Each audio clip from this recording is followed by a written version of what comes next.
दोस्तों, नमस्कार, राम राम और जय श्री राम।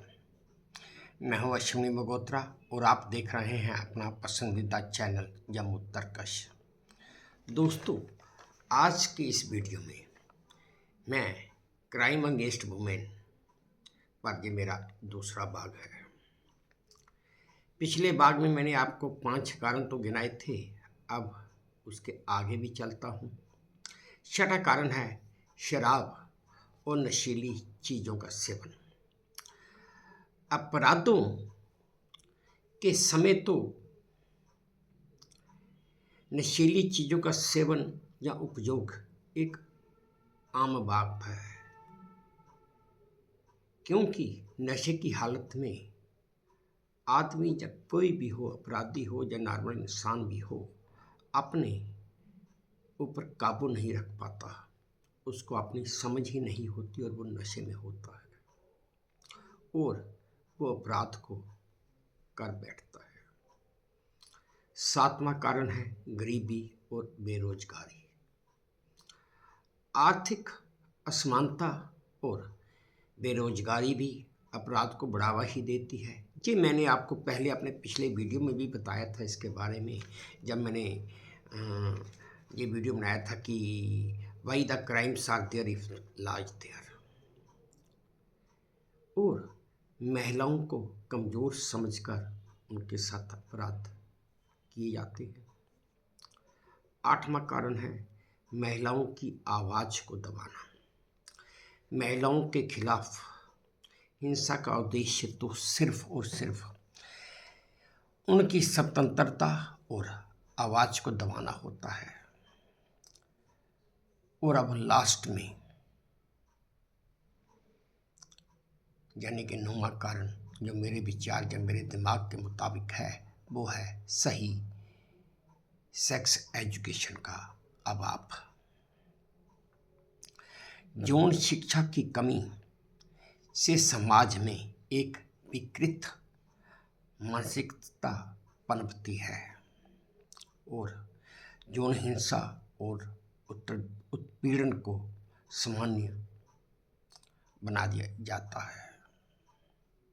इसी यौन सेक्स एजुकेशन की वजह से इसको सामान्य बना दिया जाता है। दोस्तों, मेरी नज़र में या मेरे विचार में ये थे महिलाओं के प्रति बढ़ते अपराधों के कुछ मुख्य कारण। मैंने कोशिश तो की कि आपको हर कारण गिना दूं और मैंने कोशिश भी की है, लेकिन अगर कोई कारण छूट गया हो तो मैं कह नहीं सकता, लेकिन फिर भी मैंने बहुत कुछ बता ही दिया है। अब इन अपराधों की रोकथाम के लिए क्या करना चाहिए और कैसे इन अपराधों को रोका जाए या कम किया जाए, मैं ये मानता हूँ और समझता हूँ, आप भी मानेंगे और समझेंगे कि अपराध पूरी तरह से ख़त्म तो नहीं हो सकता, लेकिन फिर भी किसी हद तक कम किया जा सकता है। इस कड़ी में मैं सबसे पहले इस बात पर जोर देता हूँ कि महिलाओं को अपने अधिकारों के प्रति ज़्यादा से ज़्यादा जागरूक किया जाए और उनको भी समान शिक्षा और रोजगार के अवसर दिए जाएं और इसके साथ ही न्यायिक प्रतिक्रिया को भी फास्ट ट्रैक कोर्ट्स के जरिए और तेज किया जाए और इसके साथ ही पुलिस और न्याय प्रणाली को भी महिलाओं के प्रति संवेदनशील बनाया जाए। दूसरा, सुरक्षा और तकनीक का उपयोग किया जाए, यानी कि महिलाओं के लिए स्पेशल हेल्पलाइन नंबर्स और मोबाइल ऐप्स बनाए जाएं और साथ ही सार्वजनिक स्थानों पर, यानी कि पब्लिक प्लेसेस पर, या उन जगहों पर जहाँ पर महिलाओं के साथ ज़्यादा अत्याचार, यानी कि ये मैं घरों की बात नहीं कर रहा, मैं पब्लिक प्लेसेस की बात कर रहा हूँ, क्योंकि आमतौर पर ज़्यादातर या हर जगह देखा जाता है कि कोई भी आदमी अगर किसी महिला के साथ दुर्व्यवहार कर भी रहा है तो लोग सिर्फ देखते रहते हैं, उसे रोकने या बचाने की कोशिश कोई भी नहीं करने आता।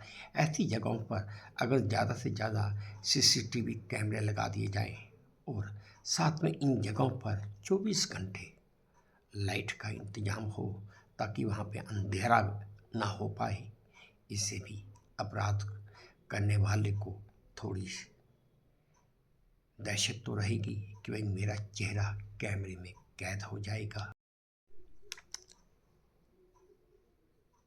चौथा, शिक्षा और जागरूकता की कमी। अगर स्कूलों और कॉलेजों में जेंडर सेंसिबिलिटी और सेक्स एजुकेशन जरूरी कर दी जाए और इसके साथ ही अगर ग्रामीण इलाकों में या पिछड़े इलाकों में महिलाओं को आत्मरक्षा के गुर सिखाए जाएं, इससे भी थोड़ा बहुत बचाव तो होगा। पांचवा, समाज और परिवार की भूमिका।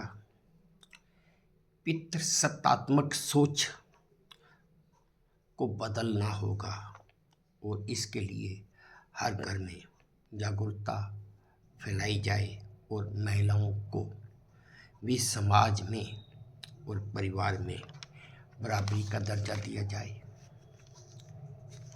इससे भी कुछ न कुछ बदलाव तो आएगा।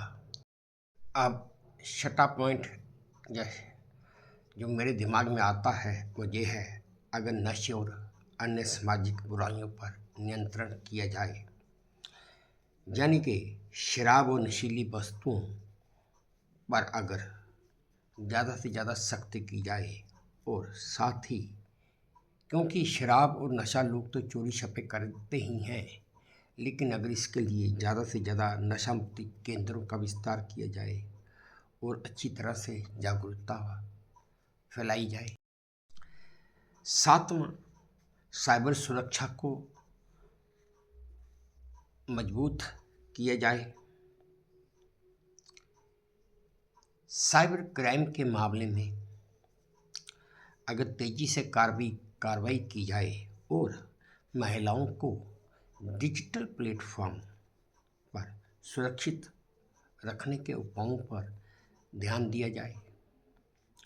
आठवां, मीडिया की सकारात्मक भूमिका। अगर महिला सशक्तिकरण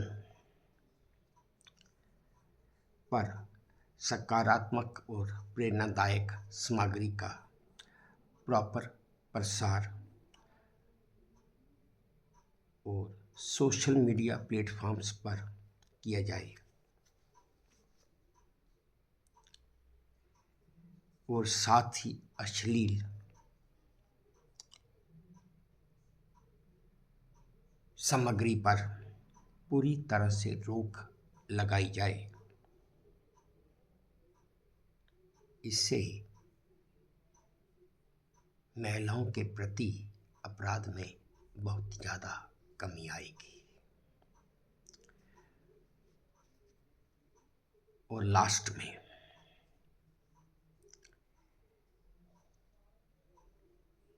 मैं ये कहना चाहता हूँ कि अगर स्थानीय स्तर पर महिला सहायता समूह और निगरानी समितियों का गठन किया जाए और इसके साथ अपराध के खिलाफ महिलाओं को ही आवाज़ उठाने के लिए महिलाओं का ही मंच तैयार किया जाए,